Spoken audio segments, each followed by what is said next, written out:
எல்லாரும் மண்டைக்குள்ளே நிறைய நிறைச்சி வச்சுருக்கீங்க. இது காளி மண்டை கிடையாது. ஆனால் ஒரு விஷயம் நம்ம காதுக்குள்ளே வருதுன்னா இதுக்கு முன்னாடி வச்சுருக்கோம்ல, அதோட இணைச்சி தான் சேர்த்துக்கிறீங்க.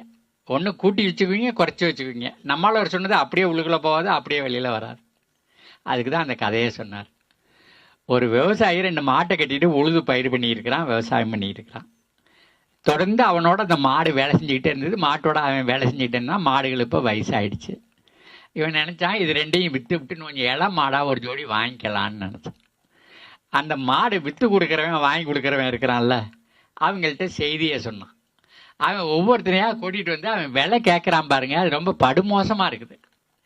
இதுக்கு இந்த விலைக்கு கொடுத்து விட்டு இன்னொரு ஜோடி வாங்க முடியாது. அதனால் இவன் வெறுப்பு கொடுக்க இல்லை, மண்டைக்குள்ளே இந்த வெறுப்பு அப்படியே நிறைஞ்சிருச்சு.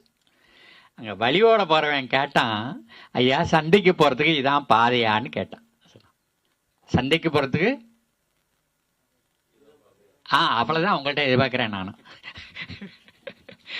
இதான் கொடுக்கறது வாங்குறது ஐயா. அவன் என்ன சொன்னான், போங்கடா அயோக்கிய பயல்ல, உங்களெல்லாம் தெரியும்டா எனக்கு, தவிட்டுக்கு பாதியாக கேட்குறீங்க மாடெல்லாம் விலை கொடுக்குறதில்லடா போங்கடான்னு. அதை வந்தவன் நினச்சிட்டான் ஏதோ காது சரியாக கேட்கல போல இருக்கு, நம்மோண்டு கேட்டால் அவர் ஒன்று சொல்கிறாருன்னு போய் வேற ஆள்கிட்ட கேட்டுக்கிட்டு போயிட்டான்.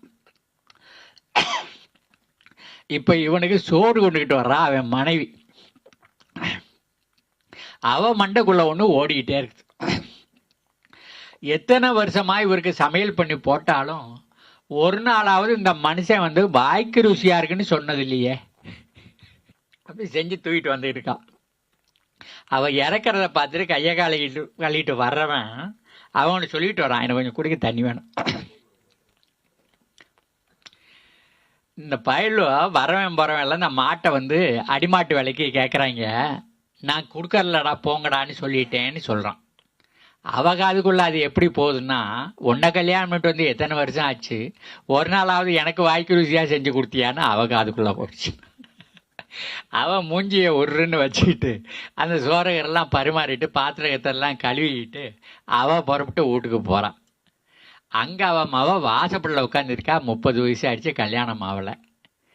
அவள் என்ன நினச்சிருக்கிறா, நம்ம எப்போ எத்தனை மாப்பிள்ளை வந்தாலும் அது சரியில்லை இது சரியில்லைன்னு குறை ஊட்டம்லாம் சொல்லி கல்யாணமே ஆகாமல் பண்ணிக்கிட்டு இருக்கா ஆளுங்களே. அந்த கவலையில் அவள் உட்காந்துருக்கான். போகிற சொல்கிறா, உங்கள் அப்பன்னு சொல்கிறான், நீ உனக்கு கல்யாணம் பண்ணிட்டு வந்து எத்தனை வருஷம் ஆச்சு, ஒரு நாள் கூட என் வாய்க்கு ருசியாக செய்யலேன்னு உங்கள் அப்பன் குறைப்பட்டுக்கிறான்னா. அவ சொன்னா, வர்ற மாப்பிள்ளையெல்லாம் அது சொத்தா இது சொல்லன்னு சொல்லி நீங்கள் தட்டி தட்டி கழிச்சுக்கிட்டீங்கன்னா நான் வாசப்பில் உட்காராமல் என்ன படி இருக்கிறதுன்னு கேட்டா. இப்போ உங்களுக்கு புரிஞ்சிருக்குன்னு நினைக்கிறேன். சரிதானா? இது ஐயா சொல்லி விளக்கி இருக்கிற கதை. நானும் வந்து 1982 பயிற்சிகளில் ஈடுபட்டுக்கிறேன். தகவல் பரிமாற்றத்தில் என்ன குறைபாடு இருக்குது, கொண்டு எப்படி சரி பண்ணலாம், இதான் என் வேலையாகவே இருக்குது. இருந்தாலும் ஐயா சொன்ன இது வந்து என்னதை மேலும் மேலும் வலுப்படுத்துனுச்சுன்னா, அதனால் நான் சொன்னது யாருக்கு கேட்கலைனாலும் வருத்தப்பட மாட்டேன், கேட்டுக்கிட்டு போனவங்க ஒன்றும் செய்யலைனாலும் வருத்தப்பட மாட்டேன். ஏன்னா அவரவர்களுடைய பிரச்சனை அவரவர்களுக்கு தான் தெரியும். சரிங்களா?